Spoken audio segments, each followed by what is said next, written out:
ജയകുമാർ പറയുന്നത് അദ്ദേഹത്തിന് അവിടെ ശമ്പളമൊന്നും പറ്റുന്നില്ല ദേവസ്വം ബോർഡിൽ നിന്ന്, അദ്ദേഹം IMGയിൽ മാത്രമാണ് ശമ്പളം പറ്റുന്നത്. പക്ഷെ താൽക്കാലികമായിട്ട് അദ്ദേഹം അത് ഒഴിയുമെന്നുള്ള കാര്യമാണ് അദ്ദേഹം ഇപ്പോൾ മാധ്യമങ്ങളോട് പറയുന്നത്. അല്ല, അദ്ദേഹം ഒഴിയുന്നതെല്ലാം ഭാവിയിലുള്ള കാര്യങ്ങളാണ്. ഇപ്പോഴദ്ദേഹം ആരാണ്? ഗവൺമെന്റ് സർവന്റുമാണ്, ദേവസ്വം ബോർഡിന്റെ മെമ്പറും അതിന്റെ പ്രസിഡന്റുമാണ് 15-ാം തീയതി മുതൽ. അത് പറ്റില്ലെന്നാണ് എൻ്റെ കേസ്. അദ്ദേഹം ശമ്പളം പറ്റുമോ പറ്റാതിരിക്കുമോ? ദേവസ്വം ബോർഡിന് ശമ്പളമൊന്നുമില്ല, സാലറി ഇല്ല. അലവൻസസും അദ്ദേഹത്തിന്റെ TA-യും മറ്റ് ബോർഡ് അനുവദിച്ചിരിക്കുന്ന ചട്ടപ്രകാരമുള്ള സൗകര്യങ്ങൾ മാത്രമേ ഉള്ളൂ. IMGയിൽ അദ്ദേഹത്തിന് ചീഫ് സെക്രട്ടറിയുടെ ശമ്പളവും പദവിയും മറ്റ് സൗകര്യങ്ങളും ഗവൺമെന്റ് കൽപ്പിച്ചു കൊടുത്തിട്ടുണ്ട് PNRD ഡിപ്പാർട്ട്മെന്റിൽ നിന്ന്. അപ്പൊ അദ്ദേഹം നാളെ തിരുവിതാംകൂർ ദേവസ്വം ബോർഡ് IMGയിൽ നിന്ന് രാജിവെച്ചാൽ അതിനുശേഷം അദ്ദേഹത്തിന് ദേവസ്വം ബോർഡ് പ്രസിഡന്റോ മെമ്പറോ ആവുന്നതിന് അയോഗ്യത മാറിക്കിട്ടും. ഇന്നത്തെ ദിവസം അദ്ദേഹം അയോഗ്യനാണെന്ന് എനിക്ക് കേസുള്ളൂ. അദ്ദേഹം പറഞ്ഞത് സർക്കാരാണ് തന്നെ നിയമിച്ചത്, സർക്കാരാണ് മറുപടി പറയേണ്ടത്, താനല്ല മറുപടി പറയേണ്ടതെന്നാണ് ജയകുമാർ പറഞ്ഞത്. അത് അദ്ദേഹം എന്ന് പറഞ്ഞാൽ, മറ്റു വാക്കുകളിൽ പറഞ്ഞാൽ, അദ്ദേഹം ഇതിനു മുമ്പ് ദേവസ്വം ചീഫ് കമ്മീഷണറായിരുന്നു. അവിടെ 10-15 വർഷത്തെ അസോസിയേഷൻ ഉണ്ട്. അപ്പോൾ അദ്ദേഹത്തിന് ഈ ആക്ടിന്റെ പ്രൊവിഷൻസ്, അടിസ്ഥാനപരമായിട്ട് ഒരു മെമ്പർക്ക് വേണ്ട യോഗ്യത എന്താണ് അയോഗ്യത എന്താണ് അദ്ദേഹത്തിന് അറിയില്ലെന്നാണോ അദ്ദേഹം ഉദ്ദേശിക്കുന്നത്?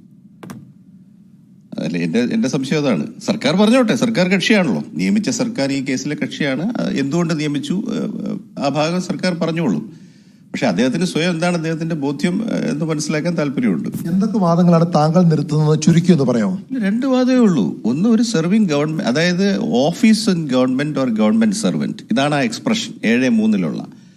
സർക്കാരിൽ ഓഫീസ് ഉണ്ടെങ്കിലും ഒരു ഗവൺമെന്റ് സെർവന്റ് ആണെങ്കിലും ദേവസ്വം ബോർഡിലെ മെമ്പർ ആകാൻ കഴിയില്ല. കാരണം അതൊരു ഫെയ്ത്ത് ഇൻസ്റ്റിറ്റ്യൂഷനാണ്. ഇപ്പൊ അവിടെ ഒരുപാട് ആചാരങ്ങൾ, ഇപ്പം ഗവൺമെന്റ് നയപരമായിട്ട് സമ്മതിക്കാൻ കഴിയാത്ത ഒരുപാട് ആചാരങ്ങളുണ്ടാവും. അപ്പൊ ഞാൻ ആ കോൺട്രവേഴ്സിലോട്ട് കടക്കുന്നില്ല. ഗവൺമെന്റിന് ഒരു വ്യൂ ആണ്, സെക്യുലർ ഗവൺമെന്റ് എന്നുള്ള നിലയ്ക്ക്. പക്ഷെ TDB ബോർഡിന് വേറൊരു കാഴ്ചപ്പാട് എടുക്കേണ്ട കാര്യങ്ങളുണ്ടാവും.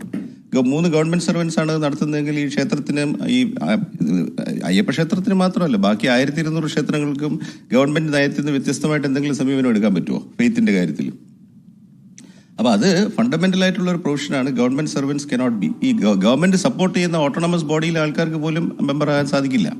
IMGയിൽ നിന്ന് അദ്ദേഹം ഒഴിഞ്ഞാൽ ഈ പ്രതിസന്ധി അവസാനിക്കുമോ? ഇല്ല, പ്രതിസന്ധി അവസാനിക്കില്ല. 15-ാം തീയതി തൊട്ട് ഇന്ന് വരെ അദ്ദേഹം പതിച്ച പദവി അനധികൃതമായിട്ടാണെന്ന് തെളിയും. ഇപ്പൊ അദ്ദേഹത്തിന്റെ വാക്കുകളിൽ നിന്ന് തന്നെ സത്യത്തിൽ കേസ് തെളിഞ്ഞു. ഇനിയിപ്പോ അദ്ദേഹം പറയുന്നത് ഞാൻ ഭാവിയിൽ അത് ഒഴിയും, ഗവൺമെന്റ് പറയുമ്പോൾ ഒഴിയുമെന്നുള്ളതാണ്. അപ്പൊ അദ്ദേഹത്തിന്റെ സത്യപ്രതിജ്ഞ കൃത്യമല്ലല്ലോ.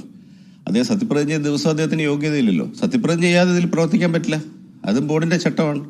അപ്പൊ അതാണ് അദ്ദേഹത്തിന്റെ വാദമെങ്കിൽ അദ്ദേഹം ഇനി ഒരു നയപരമായ തീരുമാനങ്ങളും കാര്യങ്ങളും എടുക്കരുത്. ഒരിടത്തുനിന്ന് ശമ്പളം വാങ്ങുന്നില്ല, എന്തായാലും ഒരിടത്തുനിന്നേ വാങ്ങുന്നുള്ളൂ. ദേവസ്വം ബോർഡിൽ ഞാനൊന്നും വാങ്ങുന്നില്ല. ഇപ്പോൾ അവിടെ എനിക്ക് പകരമായ ഒരാളെ ഈ ഉടനെ തന്നെ ഗവൺമെന്റ് പോസ്റ്റ് ചെയ്യുമെന്നാണ് എനിക്ക് ഇവിടെ ചാർജ് എടുക്കുമ്പോൾ എനിക്ക് തന്ന ധാരണ. അതുവരെ തൽക്കാലത്ത് അത് ഇരിക്കുന്നു എന്നുള്ളത് മാത്രമേ ഉള്ളൂ. അതിനകത്ത് നിയമവിരുദ്ധമായ എന്തെങ്കിലും ഉണ്ടായിട്ട് എനിക്ക് തോന്നുന്നില്ല. പക്ഷേ സർക്കാരാണ് അതിന് മറുപടി പറയേണ്ടത്. സർക്കാർ അത് ഉചിതമായ രീതിയിൽ പറയും. അതിനുള്ള മെഷീനറി ഗവൺമെന്റ് ഉണ്ടല്ലോ. ചുമതലയാണെങ്കിലും അത് ശമ്പളം പറ്റുന്ന പദവി എന്ന നിലയിൽ അത് ആക്ടിന്റെ ലംഘനമാണ്. എനിക്കതിനെപ്പറ്റി ഞാൻ എന്തെങ്കിലും പ്രതികരിക്കുന്നത് ശരിയല്ല. പിന്നെ ഗവൺമെന്റിൽ നിന്നല്ല ഞാൻ ശമ്പളം പറ്റുന്നത് എന്നുള്ളത് ശരിയാണ്. അതൊരു ഓട്ടോണമസ് ബോഡിയാണ്, അവിടെ നിന്നാണ് ശമ്പളം പറ്റുന്നത്. ഞാനിപ്പോൾ എൻ്റെ ഒരു കാഴ്ചപ്പാട് പറയേണ്ട കാര്യമില്ല. അത് ഗവൺമെന്റ് അത് ഉചിതമായ രീതിയിൽ മറുപടി കൊടുക്കട്ടെ. ഞാനിപ്പോൾ ഗവൺമെന്റ് പറഞ്ഞ അനുസരിച്ച് ഇവിടെ വന്നു എന്നുള്ളതാണ്.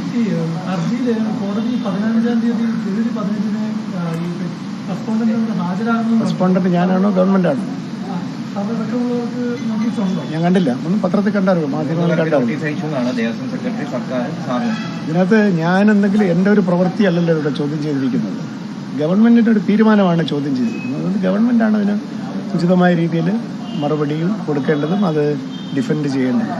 ഈ പെറ്റീഷണർ എന്ന് പറയുന്നത് ഒരു ഹിന്ദു ഡിവോട്ടി എന്ന ഒരു പ്രയറിലാണ് പറയുന്നതെങ്കിൽ പോലും അദ്ദേഹം ഒരു മുതിർന്ന IAS ഉദ്യോഗസ്ഥൻ കൂടിയാണ് എന്ന നിലയിൽ അത് എങ്ങനെ കാണുന്നു സാർ? ഞാനിപ്പോൾ ചീഫ് സെക്രട്ടറി അല്ലല്ലോ ഇത്തരം കാര്യങ്ങളുടെ അഭിപ്രായം പറയാൻ. അതായത് ഇപ്പോഴത്തെ IAS തർക്കം പഴയ ചീഫ് സെക്രട്ടറിയെ കൂടെ പഴയ ചീഫ് സെക്രട്ടറിക്ക് യാതൊരു കാര്യമില്ല ഇത്തരം കാര്യങ്ങൾ. പുതിയ ചീഫ് സെക്രട്ടറിക്കും ഗവൺമെന്റിനാണ് അത് പറയുന്നത്. IMGയുടെ പദവി രാജിവെച്ചിട്ട് ഈ പദവി ഏറ്റെടുക്കണം, അങ്ങനൊരു ഉണ്ടോ? ഇല്ലെന്നാണ് എനിക്ക് തോന്നുന്നത്. കാരണം ക്ലാഷ് ഓഫ് ഇൻട്രസ്റ്റ് ഉള്ള 2 ജോലിയല്ല, പിന്നെ 2 ശമ്പളം വാങ്ങുന്നില്ല. അത് താൽക്കാലികം എന്ന് പറഞ്ഞാൽ ഇവിടെ ഇപ്പോൾ സർക്കാരിൻ്റെ നമ്മുടെ പെരുമാറ്റച്ചട്ടമൊക്കെ നിലവിലുണ്ടല്ലോ. അവിടെ ഒരാളെ പോസ്റ്റ് ചെയ്യേണ്ട ഒരു താമസം, ഞാനത് വിട്ടെറിഞ്ഞിട്ട് വരാൻ പറ്റൂലല്ലോ നമുക്കൊരു ജോലി. അതിനൊരു ക്രമീകരണം വരണ്ടേ. ഒരാൾക്ക് ചാർജ് കൊടുക്കാൻ ഗവൺമെൻറ് പറയണം. ആ ഉത്തരവ് വരുന്ന സമയത്ത് കൊടുത്തിട്ടേക്ക് പോയി. ഉണ്ട്. ഇപ്പോൾ ശമ്പളം പറ്റുന്നുണ്ട്. ഇവിടുന്ന് പറ്റുന്നില്ല. ഇവിടുന്നൊന്നും ഞാൻ വാങ്ങുന്നില്ല. അത് ഞാനിപ്പോൾ ചീഫ് സെക്രട്ടറി അല്ലല്ലോ ഇത്തരത്തിലുള്ള സർവീസ് കാര്യങ്ങളെപ്പറ്റി ഒരു ആധികാരികമായ അഭിപ്രായം പറയാം. നിങ്ങൾ ദേവസ്വത്തിന്റെ കാര്യങ്ങളൊക്കെ ചോദിക്കുന്നു. അത് എന്തായെന്ന് എനിക്ക് അറിഞ്ഞുകൂടാ. അതിനെപ്പറ്റി ഉത്തരം പറയാതിരിക്കുകയല്ലേ നല്ലത്. നമ്മളെ സർക്കാർ ഓരോ ജോലികൾ ഏൽപ്പിക്കുന്നു, നമ്മുടെ കഴിവിനനുസരിച്ച് അത് ചെയ്യുന്നു, പോകുന്നു എന്നുള്ളതല്ലാതെ അതിൽ കൂടുതൽ ഞാനതിനെ വൈകാരികമായിട്ടൊന്നും കാണുന്നില്ല.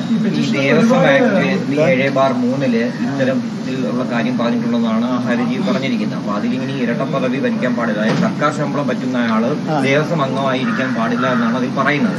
ഗവൺമെന്റ് അതിൽ പരിശോധിക്കട്ടെ. ഞാൻ എന്തെങ്കിലും പറയുന്നത് ശരിയല്ല. അതൊരു സർക്കാർ നോട്ടിഫിക്കേഷന്റെ അടിസ്ഥാനത്തിൽ ബോർഡ് പ്രസിഡന്റ് ആവാൻ പറഞ്ഞു. ഞാൻ ബോർഡ് പ്രസിഡന്റായി. അത് നമ്മൾ നിയമം പോലെ ചെയ്യാം. കൂടുതലൊന്നുമില്ല. പറയുന്ന ഒരുപാട് കാര്യങ്ങൾ നിലവിലുള്ള ദേവസ്വം ബോർഡ് താങ്കൾക്ക് 1 കോടി രൂപയ്ക്ക് മുകളിലുള്ള ഫിനാൻഷ്യൽ തീരുമാനങ്ങൾ എടുക്കാൻ പാടില്ല. മാത്രമല്ല ഒരു തീരുമാനമെടുത്തത് ഈ അന്നദാനം വിപുലീകരിച്ചതിനെയൊക്കെ ചോദ്യം ചെയ്യുന്നുണ്ട്. അപ്പൊ അതൊക്കെ എന്തുകൊണ്ടാണ്? ഞാൻ ഹർജിയൊന്നും വായിച്ചിട്ടില്ല.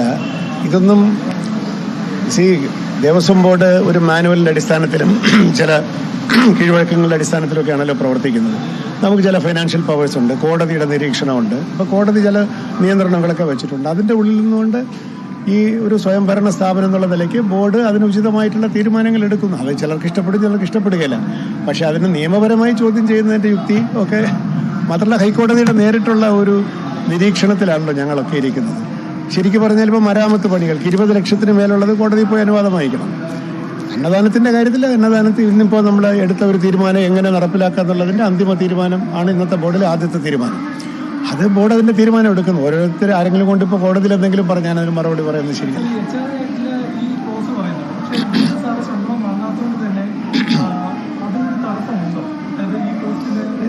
ശമ്പളം വാങ്ങാതെയാണെങ്കിൽ ഞാൻ സമ്പന്നനാണെങ്കിൽ എനിക്ക് ദേവസ്വം ബോർഡ് പ്രസിഡന്റായിട്ട് ശമ്പളം വാങ്ങാതെയും അല്ലെങ്കിൽ അലവൻസ് വാങ്ങാതെയും തുടരാം ഇല്ലേ? അത് ശമ്പളം വാങ്ങുന്നില്ലെന്നുള്ളത് ഒരു ജോലിയുടെ ആധികാരികതയെ ചോദ്യം ചെയ്യുന്നില്ല. ഞാനൊരു അതിസമ്പന്നനാണെങ്കിൽ ഇപ്പോൾ ഇവിടുത്തെ ശമ്പളമൊന്നും വേണ്ട എന്ന് പറയാം.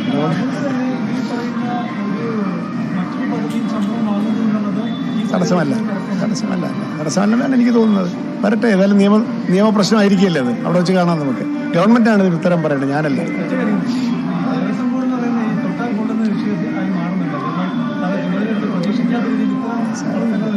എല്ലാത്തിനും കർമ്മസാക്ഷിയായിട്ട് ശബരിമലയിൽ അയ്യപ്പൻ ഇരിക്കുകയല്ലേ. അദ്ദേഹത്തിന് ഹിതകരമായിട്ടുള്ള തീരുമാനങ്ങൾ എടുത്താൽ അവിടുന്ന് സംരക്ഷണവും ഉണ്ടാവും. ആ ധൈര്യത്തിലല്ലേ ഞാൻ ജീവിക്കുന്നത്.